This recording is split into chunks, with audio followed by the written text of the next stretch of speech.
Welcome to part 3 of our series on hidden gems of historic houses and historical organizations. I'm Catherine Allgore, and I'm the president of the Massachusetts Historical Society.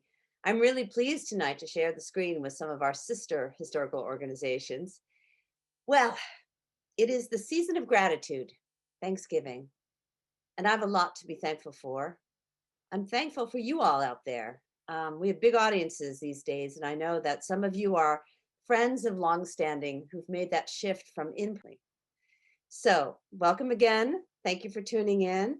And I'm going to pass it to Gavin, who's going to introduce tonight's program. Gavin? Thank you, Catherine. And good evening to everyone, and thank you for joining our program. My name is Gavin Cleespies, and I'm the Director of Programs, Exhibitions, and Community Partnerships for the Massachusetts Historical Society. So welcome to our final installment of our series on local history institutions. Tonight, we'll explore museums that can be described as hidden gems. We will be guided by Bill Hosley. Mr. Hosley has worked in public history for many years and is passionate about the value of local institutions. He has been a curator at the Wadsworth Atheneum, the executive director of both Connecticut Landmarks and the New Haven Museum, and for the past 16 years has run Terra Firma Northeast, a cultural resource marketing and development consulting firm. Before we begin, I would like to extend a special welcome to anyone who might be joining MHS for the first time. If you are not familiar with MHS, we are the oldest historical society in America and have been collecting, preserving, publishing, and sharing our history since 1791. We hold an amazing collection of close to 14 million manuscript pages, including the papers of 3 of the first 6 US presidents. We make our collections available to researchers and the public for free and maintain an active schedule of programs for educators, academics, and the public at large. We also have a long tradition of working with local history institutions in Massachusetts.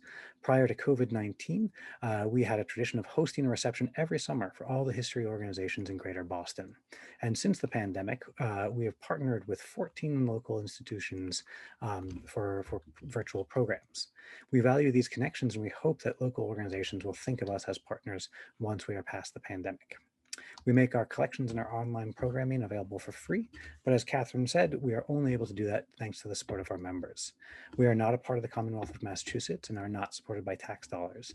So if you enjoy our programs, our partnerships, and our collections, I hope you will consider joining MHS to support our work. So without further ado, I'm going to turn it over to Bill Hosley, who will introduce the 3 institutions we're featuring this evening and give us a little more background. Greetings and welcome to a treasury of Massachusetts house museums and historical organizations. House museums and historicals are by far the largest segment of the museum industry. Collectively, they are nothing short of a civic miracle. This week, we're looking at 3 gems, historical societies in Dedham, Hatfield, and Framingham. For the sake of brevity, I'm going to move quickly because I've reported on this in prior episodes. The Too Many House Museums movement that kind of got me motivated to stand up for and advocate for these incredible places that I've been to many and love. And Boston Globe gave a good coverage to the story a few years ago, but here we are. And again, this series, there have been 3 of them, and they will live on the Mass Historical's website and beyond. So if you miss it live, there are opportunities to get there. In prior episodes, I've talked about the whole business of house museums and historicals going back really well over a century, but Historic New England in 1909, amassing a collection of house museums. The Paul Revere House, of course, on the Freedom Trail is a national treasure, and but there are many in other places as well. And I joke about it that I have a background as a material culture and decorative art specialist. I love objects and great art and believe that if some big art museum like MFA Boston or Peabody Essex presented 100 treasures of Massachusetts from Massachusetts house museums and historicals, it would be the greatest thing ever brought before the public. There is furniture, of course, furniture treasures in various places, paintings by artists like John Brewster and Gilbert Stuart shown here, fine art and folk art, ceramics, including some great rarities, among them these punch bowls associated with French and Indian war officers. And again, all these illustrations are drawn from small museums, historical societies, and house museums here and there. Maritime history and paintings, trade goods and scrimshaw. Amazing needlework, including this card table stitched by Revolutionary War patriot champion Mercy Warren. Quilts, everybody loves those. Clothing and textiles, including these 18th century women's pumps. Militariana and firearms. Manufactured products like this Boston-made printing press and a Rolls-Royce made in Springfield, Mass. So many towns in Massachusetts made local specialty products like this brush factory in Northampton and the granite industry in Gloucester. African-American history is increasingly presented, famously at the Isaac Royal House in Medford and the Boston African-American National Historic Site on Beacon Hill. And there's lots of material related to the indigenous peoples, First Nations, Native Americans in local museums. Suggestive stuff everywhere, teachable history to ponder during the centenary of women securing the right to vote. Then just wonderful stuff like this. I mean, who knew Happy Face was born in Massachusetts? We need him more now than ever. Massachusetts Historical has stepped out with programming, as Gavin mentioned, all these wonderful free programs. And I'm a member. I hope all of you join. It's a great organization. And again, the Housing Our History Facebook site that I've been a companion to this effort for 10 years is something you can, hundreds of museum reviews and thousands of photographs. The Mass History Alliance represents a rising tide of advocacy. And why it matters, I've just finished reading Upswing, Harvard professor Robert Putnam's new sequel to Bowling Alone, which argues that our nation has had multiple pendulum swings between being me-centered and we-centered. The great challenge of today is getting from me to we and building that sense of civic connectivity that we all thrive on and need. So without saying much more, this week we're looking at hidden gems among the many community-based historical organizations. The public work of history starts local, and these are three great historical societies in Dedham, Framingham, and Hatfield. So let's meet our guests. We're going to start with Kathy Gow from Hatfield, then Johanna McBride at Dedham, and Annie Murphy in Framingham. So Kathy, let's see what you're up to. Okay, so I'm Kathy Gow. I'm on the board of the Hatfield Historical Society, and I'm curator of the Hatfield Historical Museum. I am going to share my screen. So this year, Hatfield celebrates its 350th birthday. Not a great year to be celebrating anything. Our nonprofit historical society marks its 50th year of preserving local history. We put on several programs each year, produce exhibits, both physical and online. We do programs with our local schools. We apply for and win grants. And perhaps most importantly, we manage the town of Hatfield's two museums. The Hatfield Historical Museum is located on the second floor of Dickinson Memorial Hall, built in 1894. The collection holds more than 20,000 artifacts, ranging from documents and photos to all manner of material culture and textiles, as well as audio and video materials. We also manage the Mary Lou and Robert J. Cutter Hatfield Farm Museum with a curator and a few other volunteers. This museum opened in 2001 and is housed in a renovated tobacco shed. Hatfield's always had a thriving farm community, and our farm museum displays machinery, equipment, and tools used to grow and harvest its various crops, including historic cash crops like broom corn, tobacco, onions, and potatoes. The collection also includes items too large for the historical museum, like the sleigh used by Dr. Charles Byrne in the early 1900s to make winter house calls. The artifacts in both museums, the majority of which have been donated, provide a window into what it was like to live and work in our small farming town, as well as how Hatfield people stepped up to serve our country in times of war. So that's a snapshot of who we are. Now I want to show you some hidden gems from our collections. Our first treasures were unearthed by UMass archaeologist Randy Dahm during excavation of a preserved 17th century English village site he discovered in Hatfield in 2006, Called the Farms, this village was built in the 1680s and abandoned in 1704, soon after the French and Indian raid on Deerfield. Here's Randy's sketch of what the village might have looked like. The artifacts collected from the farms provide clues to life in Hatfield more than 300 years ago and help date the site, like a pipe bowl fragment with an RT maker's mark from Roger Tippett, dating it between the late 1600s and early 1700s.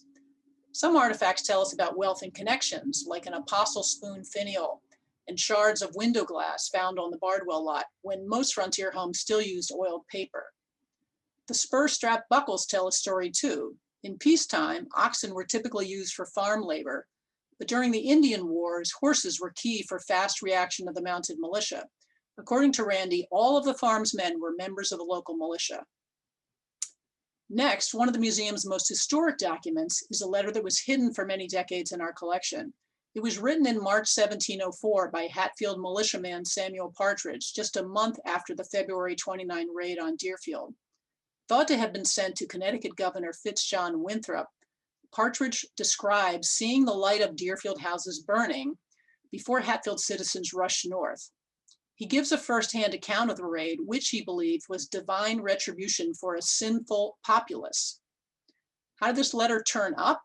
In 2013, we were inventorying our collection under a multi-year CPA preservation grant, and I came across a transcript of this letter in the book Captive Histories by Heffeli and Sweeney about the 1704 Deerfield raid, where the authors noted the original letter was missing. A light went off in my head. I went to look in our recently inventoried old deed books, and there it was.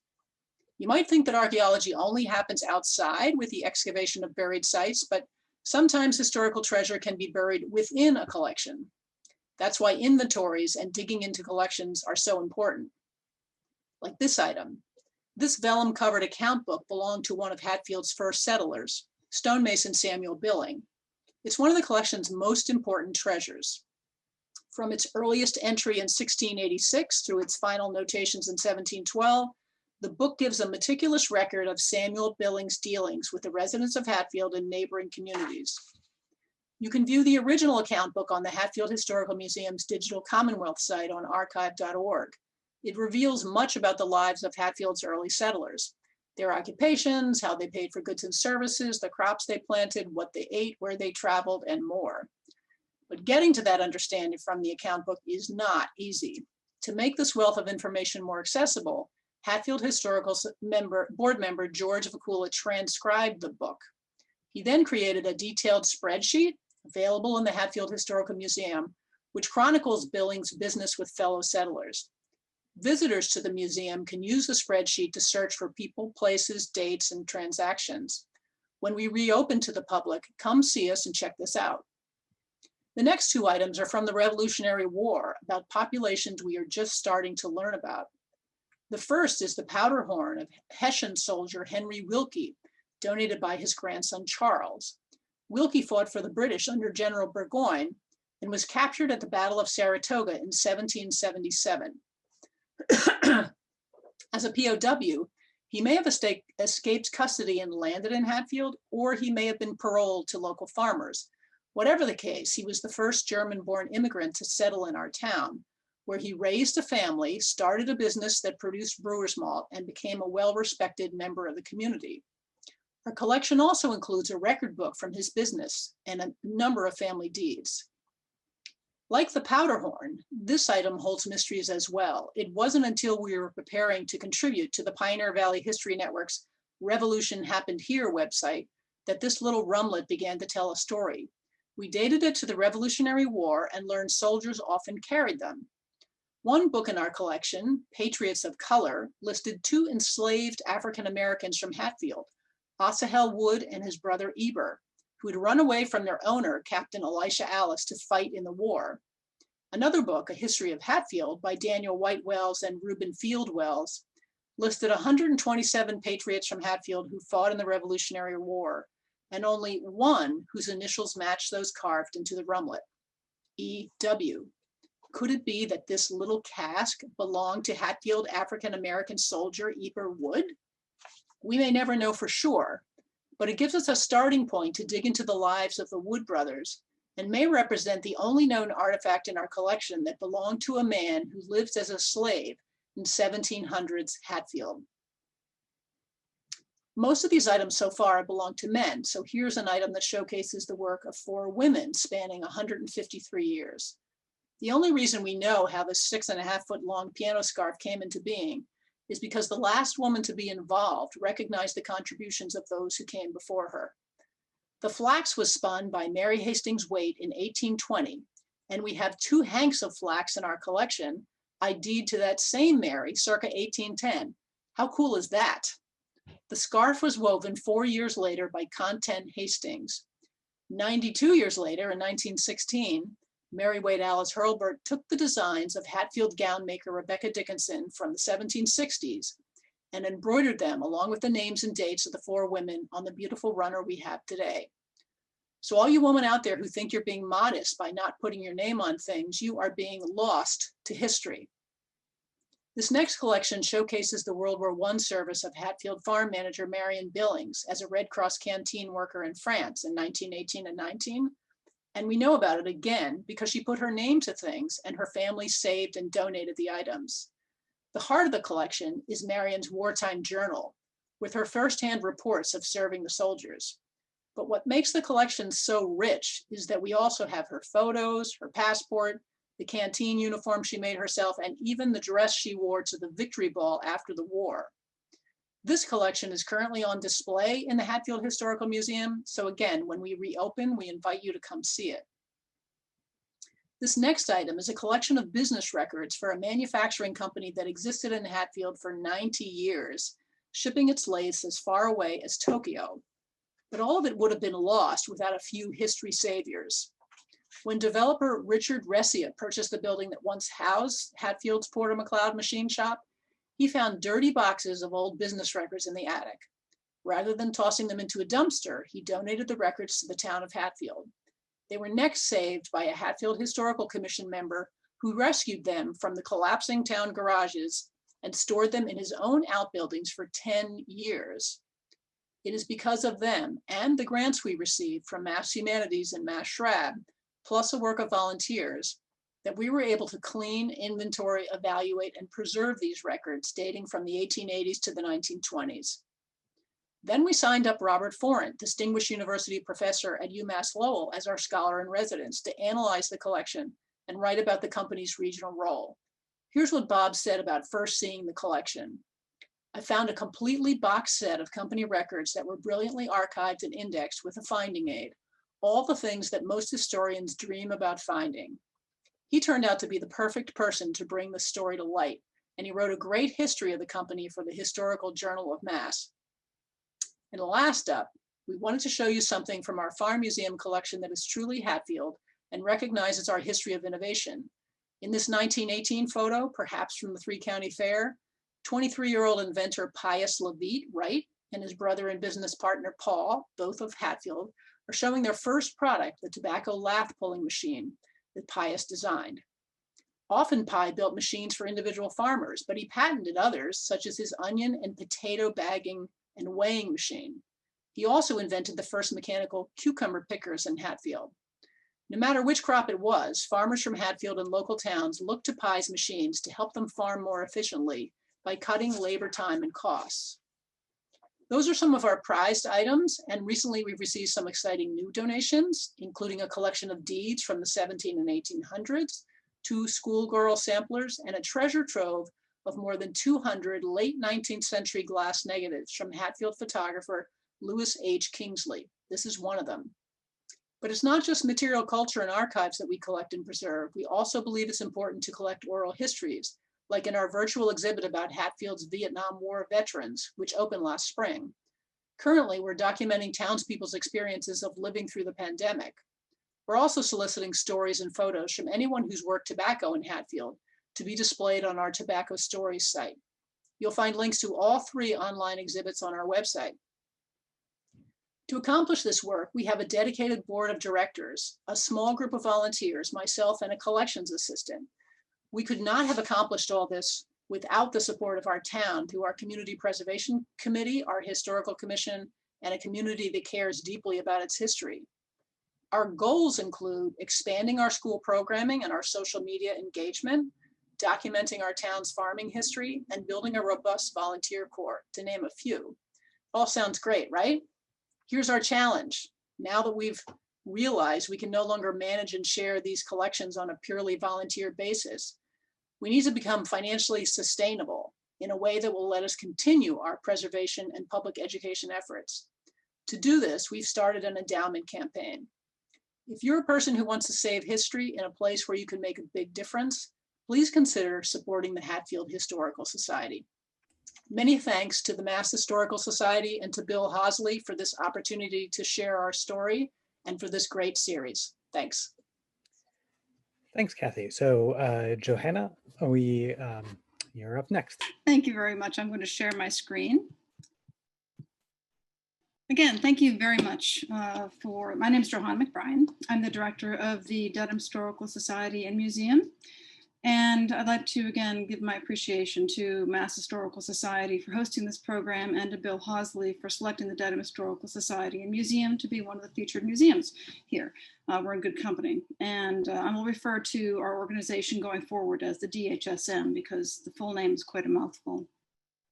First, allow me to provide a brief background of Dedham.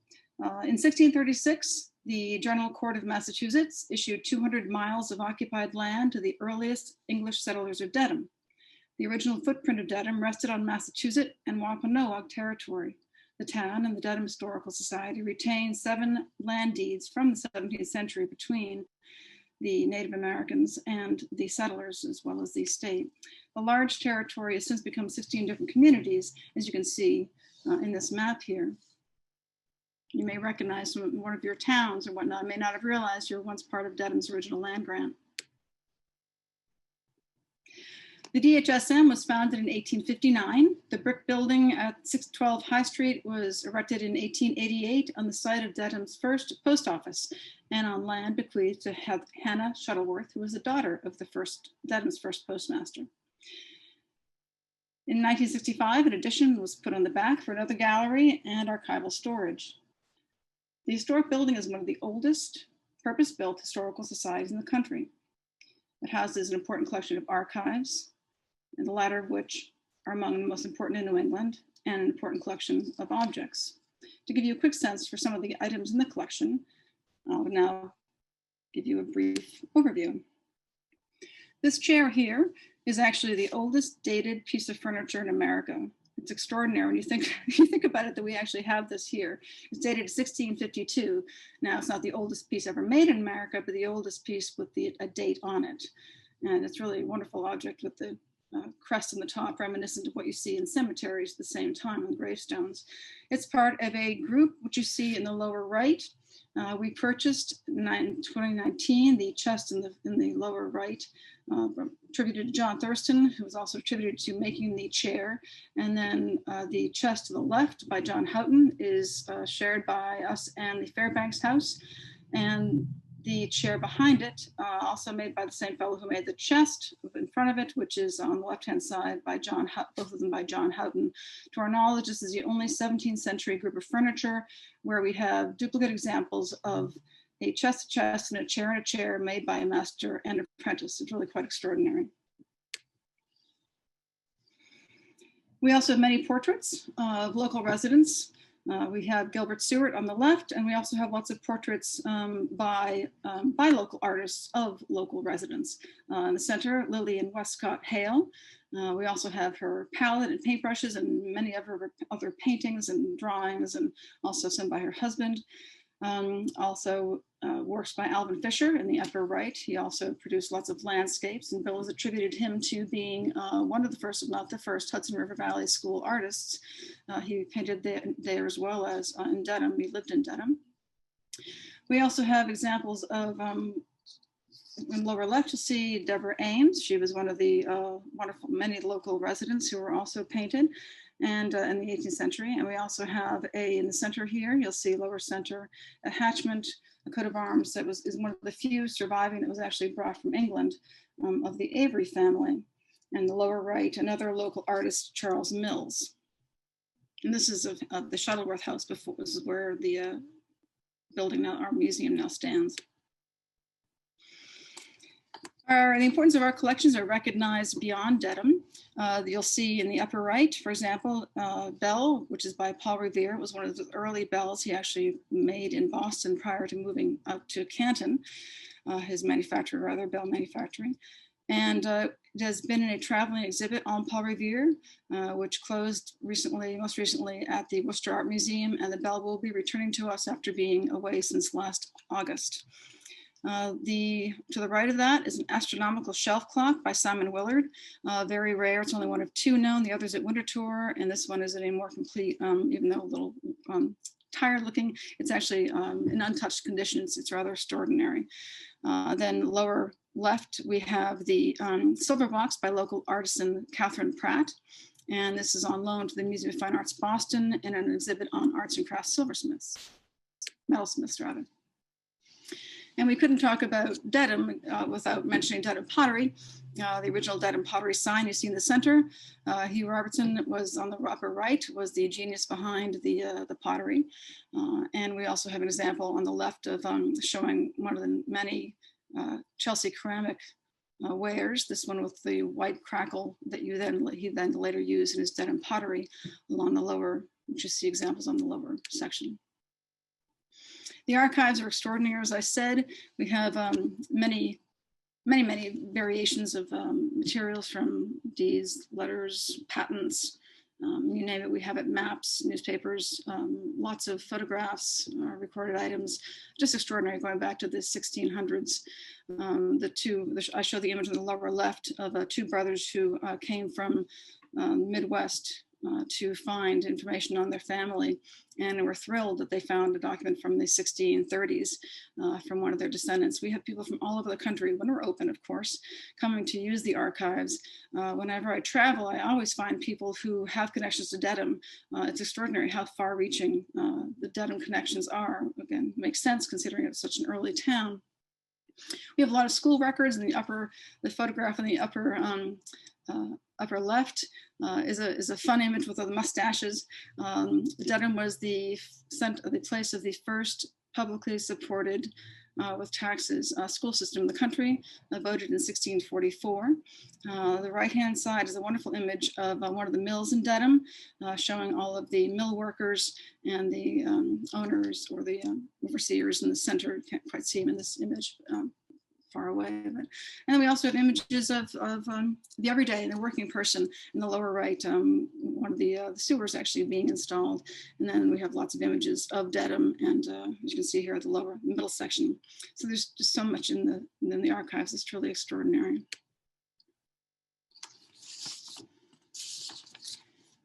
Since becoming director in 2018, my focus has been to further engage the diverse community and expand awareness of Dedham's historic past and its relevance to today's audience. To that end, we have undertaken a number of ambitious tasks and collaborations. Prior to COVID, we held our popular speaker series at the museum, which you see in the center there, as well as at locations beyond the museum to attract new audiences. In the upper left, you see one of our programs held at the public library. I'm pleased to say in the past 2 years, we've doubled our attendance to these programs, so it's very exciting.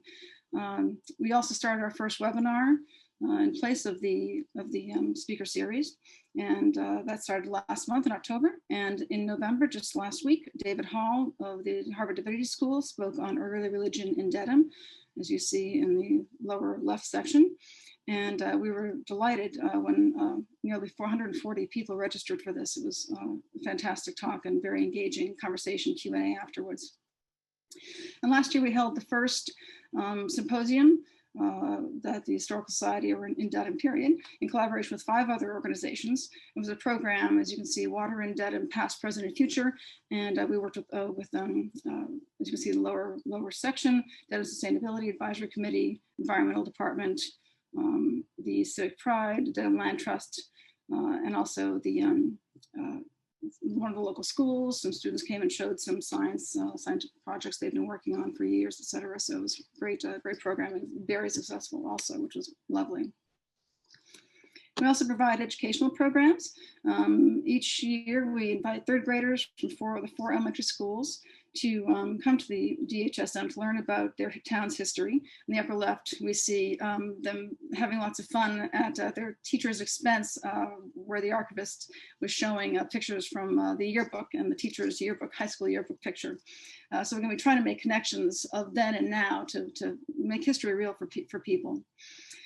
And we also work with a local history teacher in town for a program called Dedham Storytellers, where seniors in town and students in high school come together and for a series of interviews and collaborations. And at the end, these students write papers which are archived in the museum collection. Again, they're becoming part of history. In the center, we have some Daisy Girl Scouts who came and they got a tour. I took them around, spoke to them about other women in Dedham, and then they got to paint their own little Dedham Pottery bunnies. It was really, really lovely. And then we also offer walking tours, again, when we're open, and we're going to be creating self-guided tours of the Dedham so people can find their, have fun walking around. In addition to our popular winter wine event and spring soiree, which you see here, we've created new events to appeal to a broader audience. Summer party themed to coincide with a special exhibit. Last year we held a shoe party, as you see on the left, and whenever we open next, we'll be hosting a party on hats. Again, bringing our collection, exhibits, and connecting them with events. Tavern night on the right with beer and cider from local producers and music supplied by musicians from Dedham School of Music was also last year we introduced. And one person, it was such fun, one person on her way out asked if we'd be hosting again the following Friday. We also introduced a new dinner program, Harvest Dinner, which you see we would people would dine on vintage china donated for the night by local residents. We're responding to current events with outreach to the community, asking photographs related to COVID-19 and Black Lives Matter, as you see here. Many of you have seen coverage in past Sunday's Boston Globe magazine, where on the front page were given to Dedham resident William B. Gould, an escaped slave who joined the Union Army and moved to Dedham and was integral to the community. It's stories like Gould's life and others, including a story written by local historian Gil Kaufman on a Eunice Russ Ames Davis, an abolitionist, Black, Narragansett, Penobscot, and white ancestry in the upper right. Davis's story was recently published in a new History Tidbits series, a history shorts published in local press as another way, in addition to webinars, to maintain a presence while we're closed. In order to make our collections more accessible while closed and otherwise, we received funds from the Mass Humanities Cares Grant to put our collections online.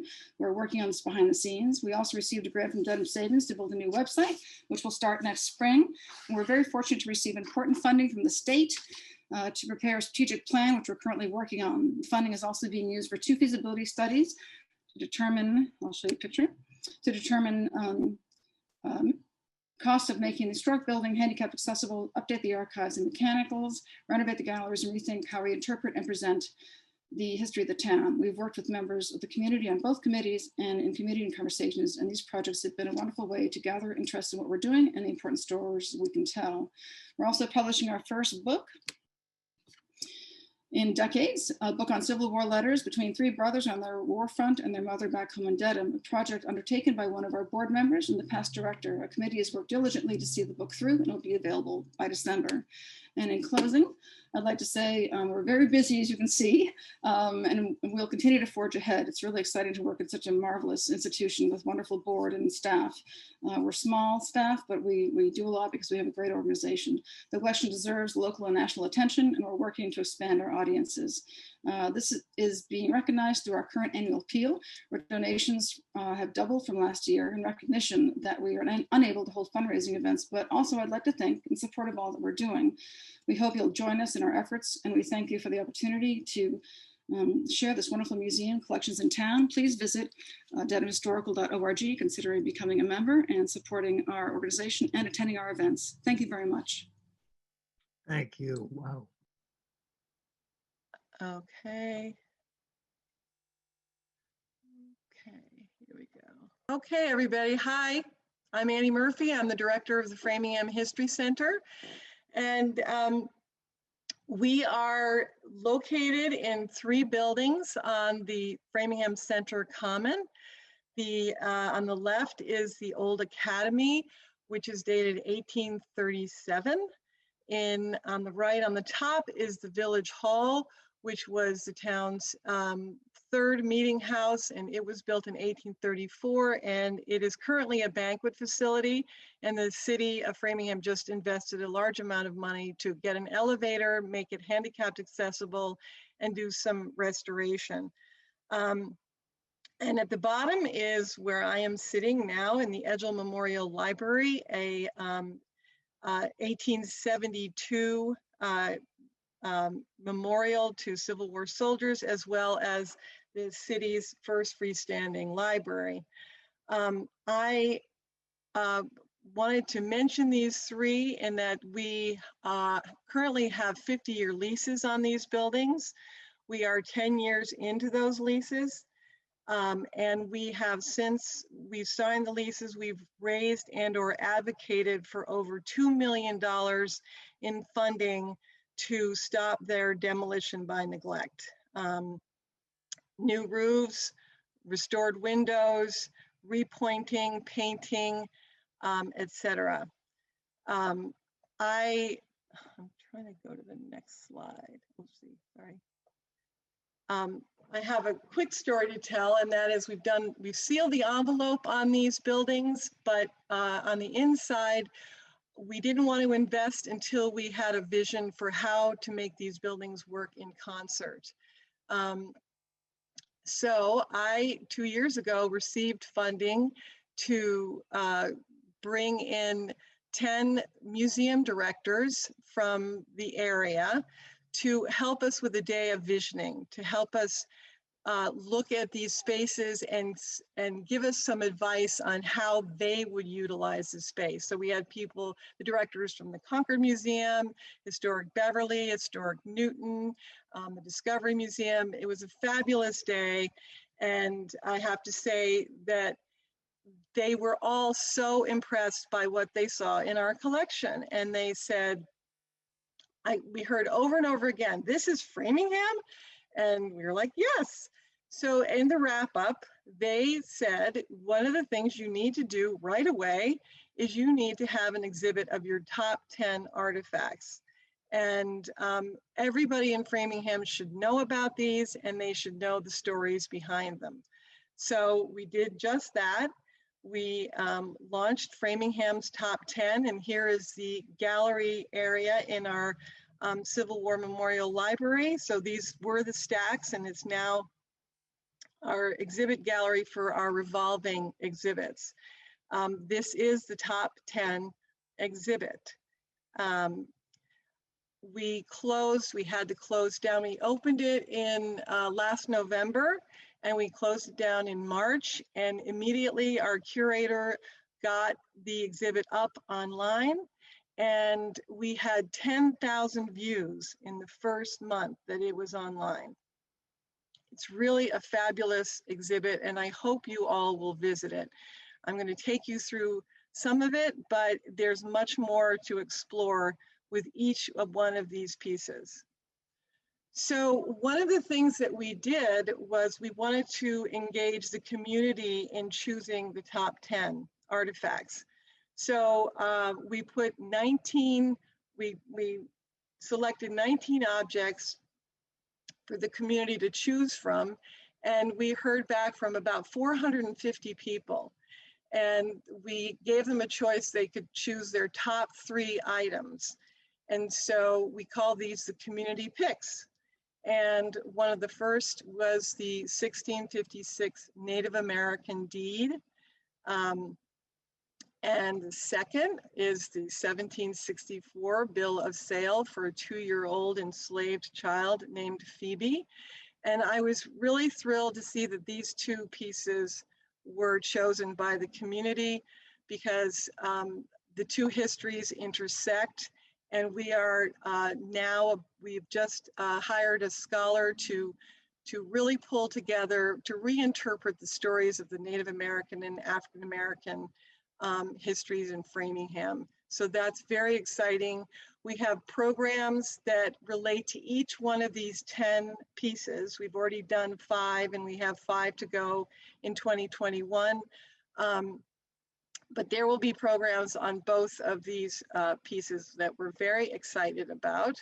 And then the last of the community picks was, I think, Bill had this in his advertising for this program.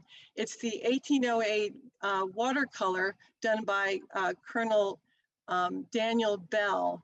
And this is a view of the Framingham Center Common.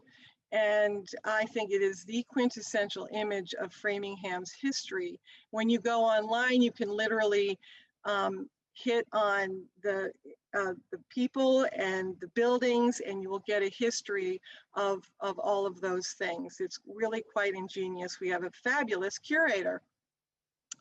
Now, there were also items that we knew if we put out for vote that the community would choose them. So we didn't put those 3 items out for vote. And the first of these are our 2 Jailed for Freedom pins that are in our collection.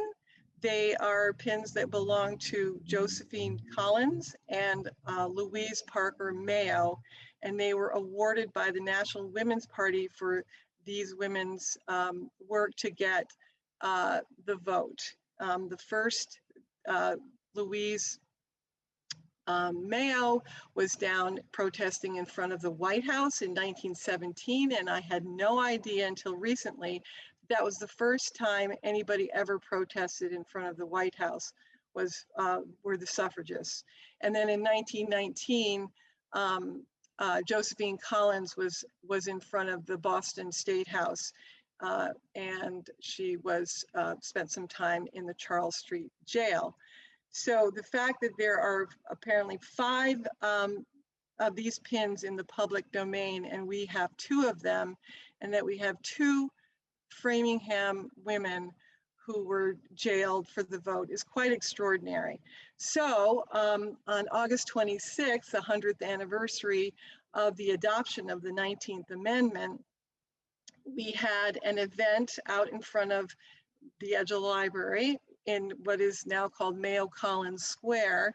And we unveiled this interpretive panel and had to phase down. We thought we could have 100 people. It was the first time we had done anything outside since the shutdown.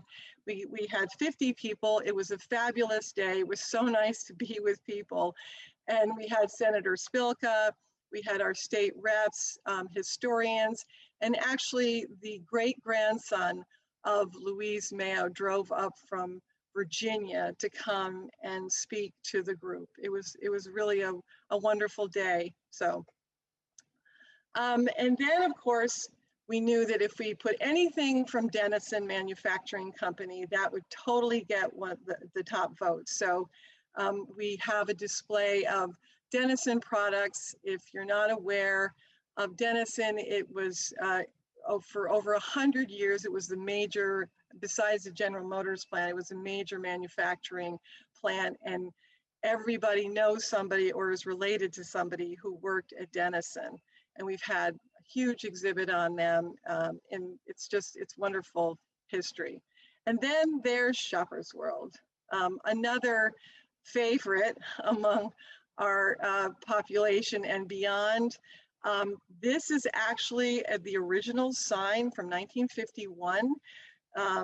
The original neon is still in most of these letters, and we actually did a little sidebar activity with this to see if people thought we should paint the sign or leave it as is, and I'm happy to report that most people are preservationists and they're like, leave it as it is, you should just exhibit it just the way it is now. So that's been a very fun piece to be able to exhibit, and we light it up on special occasions. And then the curator chose the rest of the items, and this is a 1778 Thomas Nixon Jr.'s tune book. And it is a very rare piece. And I just want to read you a quick quote from Stephen Taskovich, who is a fife sergeant with the Middlesex County Volunteer Fife and Drum. He says, "This is one of the most influential manuscripts regarding the American Revolution in general, and martial music in particular. This manuscript is the only one in existence that clearly has harmony parts written, breaking down the paradigm that fifers were not skilled. The manuscript is, in a word, a treasure. And this, I think, is one of my favorites. This is the diplomatic uniform that was worn by Framingham's Dr. Peter Parker, who was a medical missionary to China. And I like to say that he was probably wearing this uniform when in 1856, he signed a trade agreement, probably the first trade agreement with the Chinese in the Qing dynasty. He began his diplomatic work in 1844 when he became an interpreter for the new United States Embassy in Canton. Prior to that, he gained the trust of the population.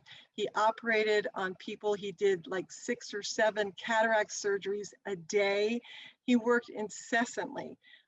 He's a fascinating story. And if I had the time to write a book, I would be writing a book about Peter Parker.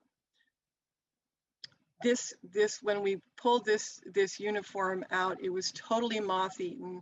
And we found Henry Cook, who is a uniform, he's a preservationist of historic clothing. And he was the only one who would touch this. And I think he did a fabulous job. And he's done some programming for us on his work on the uniform. And we also had our former curator who went to Canton do an amazing Zoom presentation on Peter Parker as well.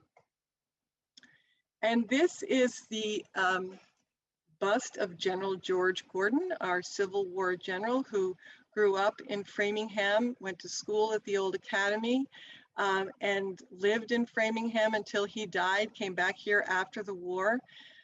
This bust was commissioned by his soldiers after his company after he died, as well as members of the public in Framingham, and they commissioned Daniel Chester French to do this sculpture. His signature, French's signature, is on the left-hand shoulder in the back. We just recently had a program run by Dana Pilson from Chesterwood, and she gave a great presentation on French and his work for other Civil War generals, and obviously Abraham Lincoln, among others. And I think this is probably going to be Bill's favorite. This is Wallace Netting's camera. Wallace Netting was so influential in the colonial revival movement. He lived in Framingham. He had a beautiful house just off the common. His studio was in downtown Framingham. This is just a wonderful piece in itself. And in 2021, we'll be having a program on Wallace Netting as well. And I wanted to see how my time is going. I'm going to go back. So I wanted to get quickly through these because I knew we had limited amount of time.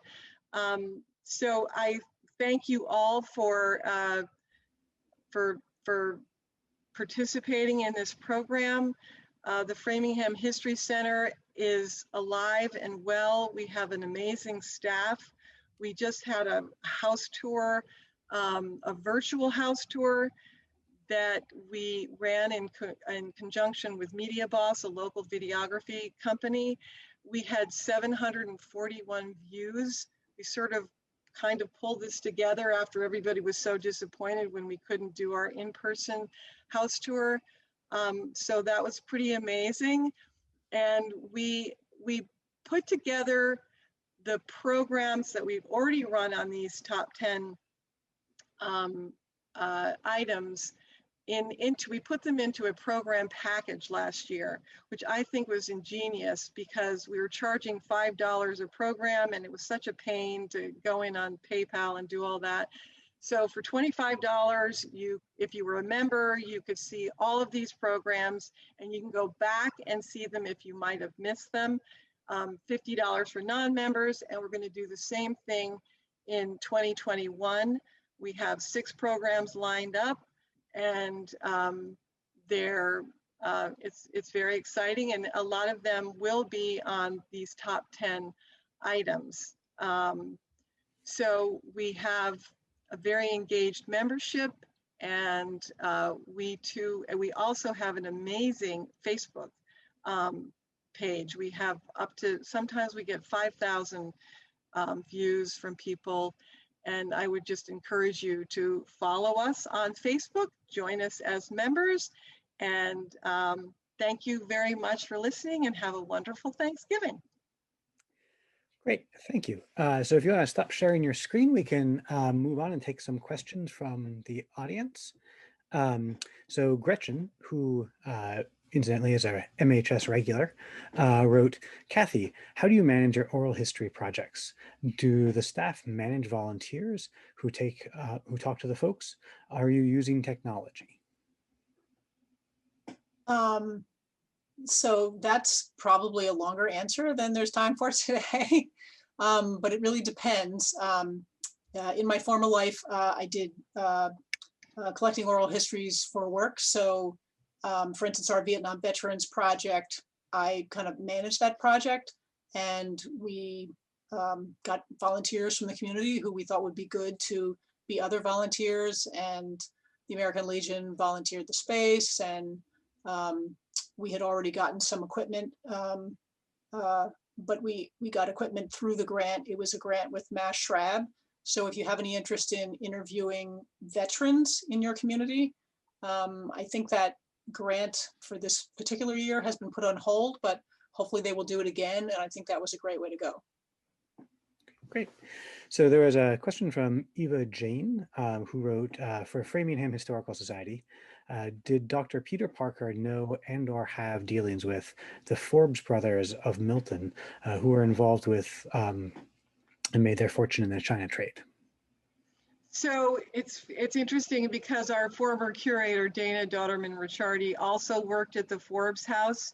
And so I would put that question to her because I'm really not sure. I can't tell you that, but you can email me at director@Framingham History, and I will forward that question on to Dana. She will definitely know the answer to that question. Okay, so this is a question for everyone. Tim said, do any of you have recommendations on balancing temporary exhibitions versus putting up a permanent exhibition on the history of your community? Well, I can start. Right now, I didn't mention it, but we for 40 years, have an exhibit over at the Old Academy. We've had to disassemble it because of structural issues over there, and we also are storing collections.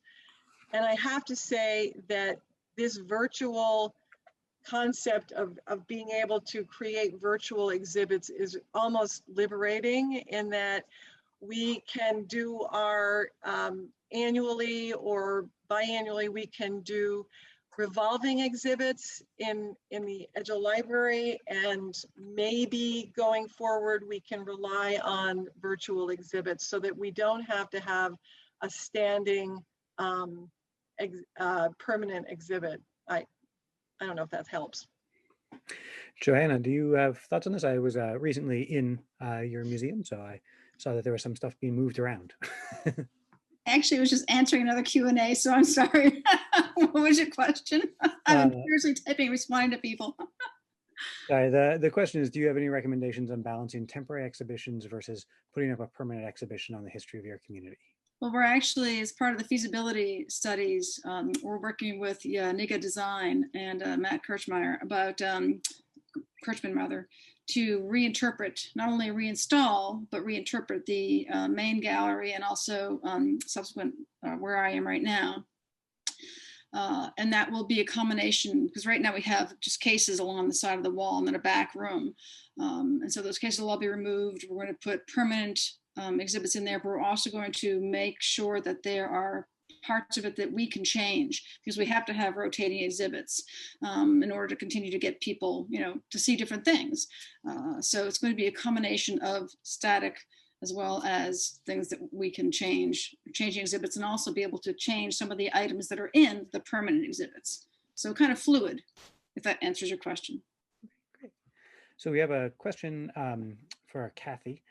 This is from Lisa. She said, hi, this is a question for Kathy. So am I misinterpreting, but is that little artifact, the rumlet, the 18th century version of today's nip bottles at the liquor store? I have seen flasks on soldiers and others, but I have not yet seen a little rumlet. So the rumlet, as I understand it, is typically would carry rum and would be something that a soldier would carry with them. So the answer might be yes. I mean, it would be, like a little flask that someone would carry with them. Right. So I think we probably have time for one last question because we want to be conscious of the hour. Janet wrote, wonderful program. Our museum board worries that showing artifacts on our web may diminish in-person visits. You have many exhibits online, so you don't worry about that aspect. And that seemed to be the end of the question. So it isn't actually quite phrased as a question, but do you worry about putting things online and if that will diminish your in-person attendance? We have thousands and thousands of documents, and we're not going to put them all online. We're putting snippets just to give people a sense for the quality and the range and depth of what we have. Because right now, people really don't know because we don't have anything online. So by being able to make that connection with people as teasers, if you want to call them that, only because there's so many, we can't possibly scan them all either. So it's an opportunity to share with people types of things we have, and then they can then contact us. Sorry, Annie, you were going to say something. No, I think that getting this stuff out online is really important. I mean, we literally got 10,000 views when we put that top 10 exhibit up in April. And we had other stuff going on. We had other publicity going on. We had a Globe article or two. And so I think that might have drawn some people, but 10,000, we wouldn't have 10,000 visitors to the History Center into this building in 10 years. So it's fantastic. And I think the idea is they get excited enough about it when they see it online, and then when they know they can come and see it in person, they'll do that. And it just brings more, hopefully more people to our doors. It gives us much more visibility. We don't have a lot of foot traffic here. And hopefully it'll pick up, especially when we get beyond this pandemic. I think the mere awareness of your existence is always such a huge first step in terms of getting people in the door or to support an organization. So anything that raises your public profile is a win. I agree, and I can certainly say that MHS has seen just a tremendous uptick in attendance at our program since we've gone virtual, and just a huge geographic spread. I mean, people from all over the country, even from foreign countries, come to our programs. Catherine, did you have a... Just wanted to say thank you. This was wonderful. A shout out to all historical societies. What a great representation. Thank you so much. Thank you very much. Thank you. Thank you for having us. We'll come see each other after it's all over. Okay. Be great. Over and out. Bye. and I hope people learn something new and they'll consider joining MHS or some of these great institutions.